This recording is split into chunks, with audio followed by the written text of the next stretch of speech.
કબૂતર હતો. તે એક મોટા વૃક્ષ પર એક માળામાં રહેતો હતો. કબૂતરનું ઝાડ રસોડાથી ખૂબ જ નજીક હતું.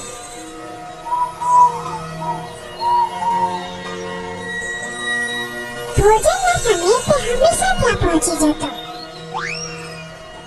અને તે રસોઈ બનાવનારને ખૂબ જ ગમતો હતો. કબૂતરને જોતા જ તેઓ અવારનવાર તેને અનાજના દાણા આપતા અને તેની કાળજી રાખતા. કબૂતરનું જીવન સુખમય હતું અને તેના ઘરથી તે ઘણો પ્રેમ કરતો હતો. ત્યાં આજુબાજુ ઘણા ઝાડ હતા. નજીકના ઝાડ પર એક કાગડો રહેતો હતો. તે ખૂબ જ આળસુ હતો અને લોકોને તકલીફો આપવામાં તેને આનંદ આવતો હતો.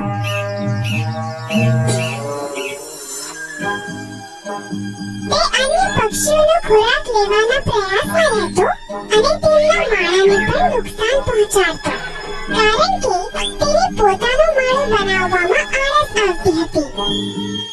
કાગડાએ જોયું કે કબૂતરને રસોડામાંથી ખોરાક મળે છે. તેને જોયું કે રસોઈ બનાવનાર તેની સાથે કેટલો સરસ વ્યવહાર કરે છે. તે દરરોજ વિચારતો હતો કે મારું જીવન આવું વૈભવી ક્યારે થશે. તે એક સરસ મજાની સવાર હતી અને કબૂતર તેના માળાને સાફ કરી રહ્યો હતો અને તેની મનપસંદ ધૂન ગુનગુનાવી રહ્યો હતો. માળા માટે નવી લાકડીઓ પસંદ કરવાના પ્રયાસમાં તેનો પગ ડાળીમાં અટવાઈ ગયો. તેને કાઢવા માટે તેને ઘણો સંઘર્ષ કર્યો. ત્યારે અચાનક તેની નજર ઉપર બેઠેલા કાગડા પર પડી.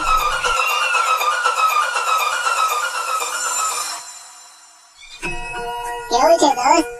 લાગે છે કે તું ફસાઈ ગયો છે. શું હું તારી મદદ કરી શકું? એવું કાંઈ નથી, હું નીકળી જઈશ. ઓ ડાયા, મારે જ કંઈ કરવું પડશે. કાગડાએ ડાળીને ચાંચ વડે કાપી અને કબૂતરનો પગ છૂટો થઈ ગયો. તમે મારી મદદ કરી તે બદલ આભાર કાગડાભાઈ. હવે મારે જવું જોઈએ. કબૂતર ઉડવામાં જ હતો ત્યાં કાગડાએ તેને અટકાવ્યો. અરે એક મિનિટ ઊભો રહે. કદાચ તું મારી મદદ કરી શકીશ. એક ખૂબ જ નાની વિનંતી છે. શું આપણે મિત્ર બની શકીએ? મને લાગે છે કે આપણે મિત્ર બની શકીએ છીએ. સરસ. તો એક મિત્ર જ બીજા મિત્રને કામ આવે ને? મેં સાંભળ્યું છે કે તારી પાસે એક મોટો સુંદર માળો છે. ચાલ ને ત્યાં જઈએ. કબૂતર અચકાયો પણ છેવટે માની ગયો.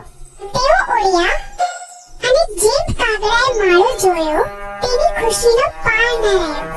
કાગડો મોટા સુંદર માળામાં ખૂબ જ આરામ અનુભવી રહ્યો હતો અને તે આ સ્થાનને શ્રેષ્ઠ બનાવવાની યોજનામાં લાગી ગયો. કબૂતરે કાગડાને કહ્યું, તમે અહીં મારી સાથે જ રહો, જેથી આપણે રમત-ગમત અને નવી જૂની વસ્તુઓ વિશે ચર્ચા કરીને સમય પસાર કરી શકીએ.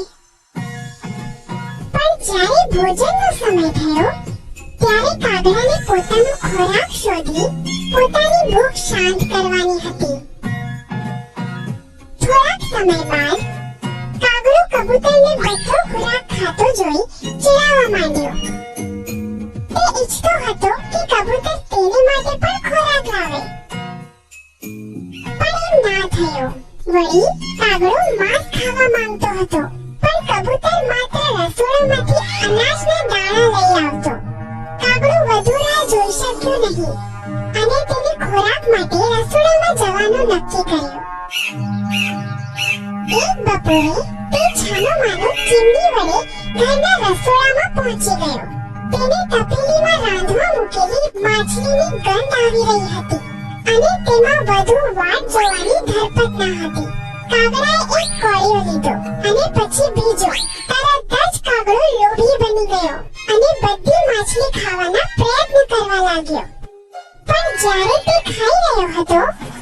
અચાનક તપેલી જમીન પર પડી ગઈ. ઘરની અંદરના લોકોએ અવાજ સાંભળ્યો અને રસોડામાં દોડી આવ્યા. કાગડો આ જોઈ ગભરાઈ ગયો અને ભાગવાનો પ્રયાસ કરવા લાગ્યો. પણ પ્રયાસ નિષ્ફળ ગયા. એક રસોઈયાએ તેને ઝડપી લીધો અને બીજાએ એક મોટી તપેલી લઈ કાગડાના માથા પર પટકાવી દીધું. તેથી હવે તમે જાણી ગયા છો કે કઈ રીતે લોભ અને સ્વાર્થ માણસને મૂર્ખ બનાવી શકે છે.